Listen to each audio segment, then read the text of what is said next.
প্রিয় ভাই বোনেরা, আপনাদের সাথে আমি 18 বছর ছিলাম। বিভিন্ন সময়ে বিভিন্ন অনুষ্ঠানে অনেক মানুষের সাথে দেখা হয়েছে। আপনাদের সাথে বহু স্মৃতি আমার রয়ে গিয়েছে। আপনাদের সাথে বহু দুঃখ কষ্ট আমি শেয়ার করেছি।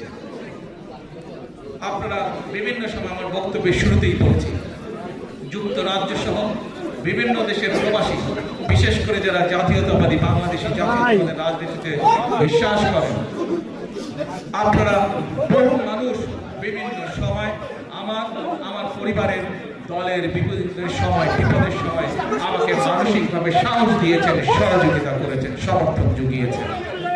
আজকে বিশেষ করে লন্ডনে যারা আছেন, বিশেষ করে তোমরা যারা ইয়াং আছে, ছবি তোলার জন্য পাগল হয়ে যাচ্ছে, প্রত্যেকের কাছে আমার একটি অনুরোধ, 25 তারিখে ইনশাআল্লাহ আপনাদের দয়া আল্লাহর রহমতে আমি দেশে ফিরে যাব।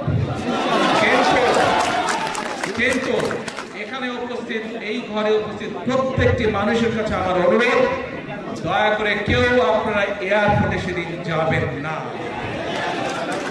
দয়া করে কেউ আপনারা এয়ারপোর্টে যাবেন না আপনারা, কারণ এয়ারপোর্টে গেলে একটি হট্টগোল তৈরি হবে এবং মানুষ জানবে যে এরা সব বাংলাদেশি এবং দেশের সুনাম নষ্ট হবে, দলের সুনাম নষ্ট হবে। যারা এয়ারপোর্টে যাবেন না, যারা সেদিন এয়ারপোর্টে যাবেন না, আমার আজকের এই অনুরোধ যারা রাখবেন, আমি ধরে নেব তারা দল এবং সর্বোপরি দেশের সম্মানের প্রতি মর্যাদা। আর আমার মানা করা সত্ত্বেও, আমার অনুরোধ করার পরেও যারা যাবেন, আমি ধরে নিতে বাধ্য হব যারা ব্যক্তিগত স্বার্থের জন্য সেখানে।